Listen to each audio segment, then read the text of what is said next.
So what did you do, Momsteader? We harvested our grapes. And we're weighing them now to see how many we got. We have 2 grapevines.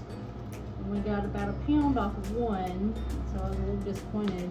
But the second one was loaded.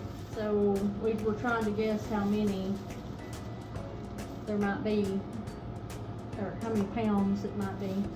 So if you want to guess, put down in the comments below how many pounds of muscadines you think we have. They sure are pretty.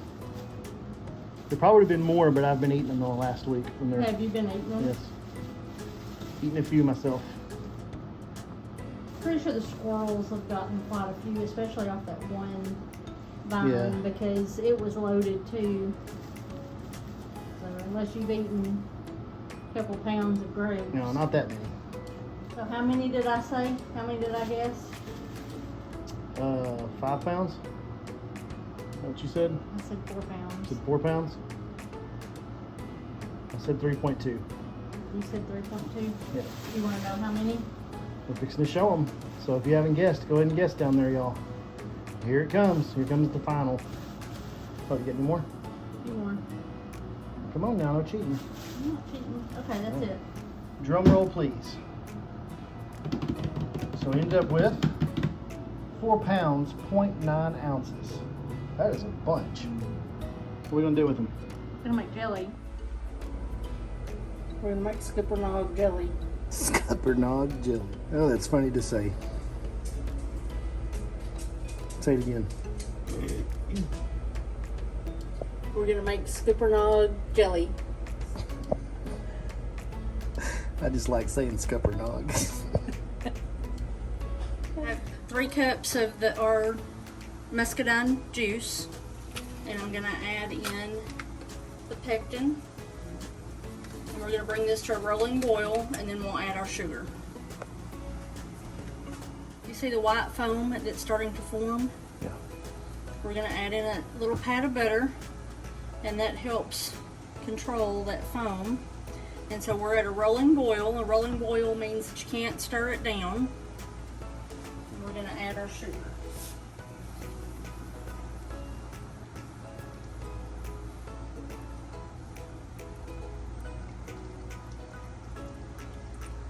Now, this is starting to boil, but we can still stir it down.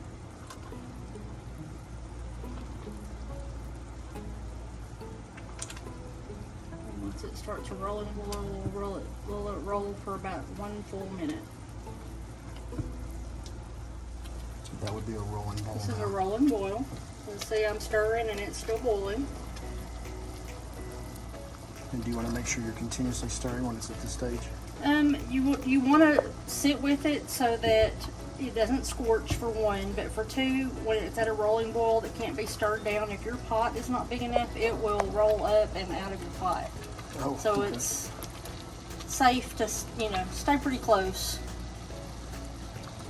And you'll see now, this time around, that it's coming to a rolling boil after we added the sugar, because we put that little pat of butter in there. That foam is not forming anymore. I can remember as a little girl when Grandma was making jelly, and the foam, she would have a little jar that she just would skim all the foam off. She just called it skim, and that's what we got to eat, that with biscuits and stuff. It tastes just like the jelly. It's just white.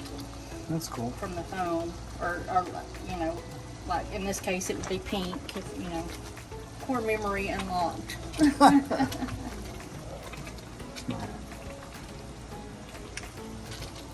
Alright, that's been a minute. So once your jelly is come to a boil, you want to put it in the jars pretty quick, because it starts setting up as soon as it starts cooling off.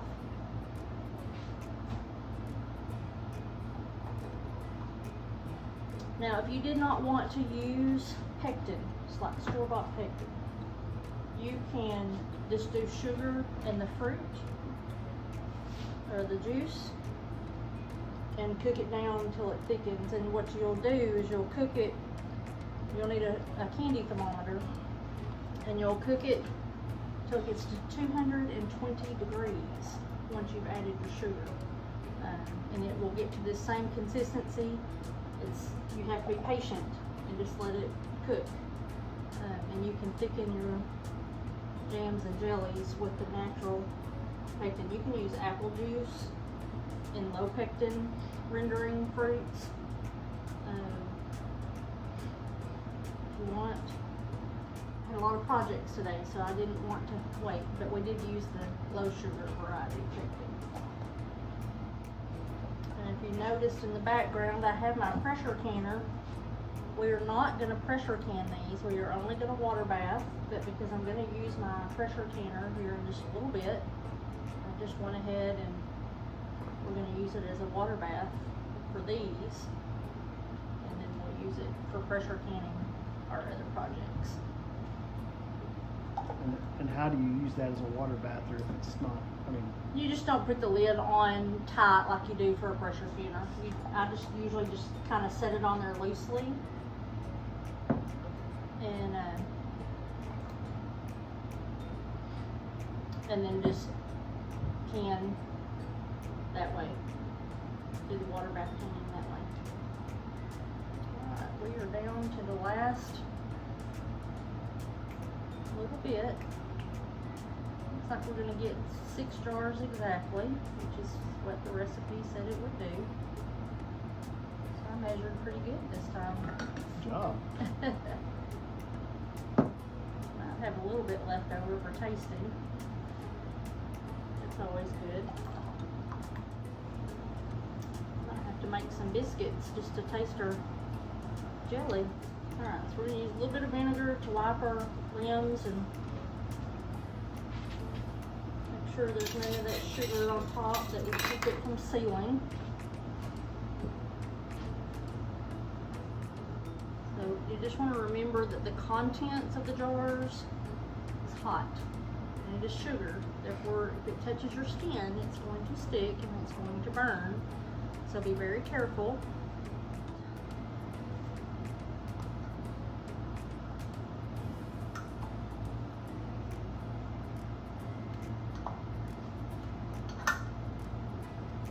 Put a lid on this one, but I'm not going to can it since we're going to use that as our tasting jar. We're going to do finger tight. So we have hot jars, hot liquid, and then our pot I already have going. It's got hot water in it. You don't want to shock your jars by putting hot jars in cold water or cold jars into hot water, because you can risk breaking your jars. And then that would waste your product. Probably have to add a little bit of water to this. And we'll add hot water.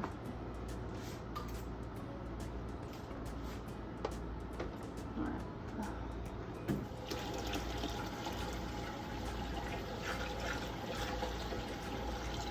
A little bit more. Go about an inch over the top of the jar.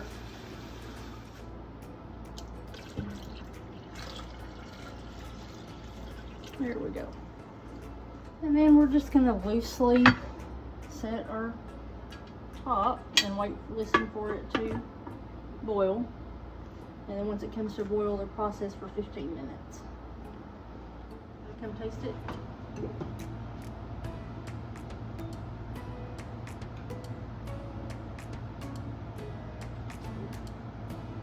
Get you in the. Good. That's good.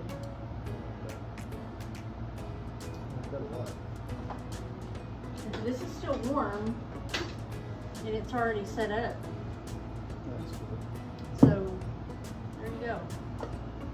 Our own muscadines, minus that few we bought from The 2 cups. farmer's market. That's awesome. Those are pretty. They're beautiful. Really pretty color.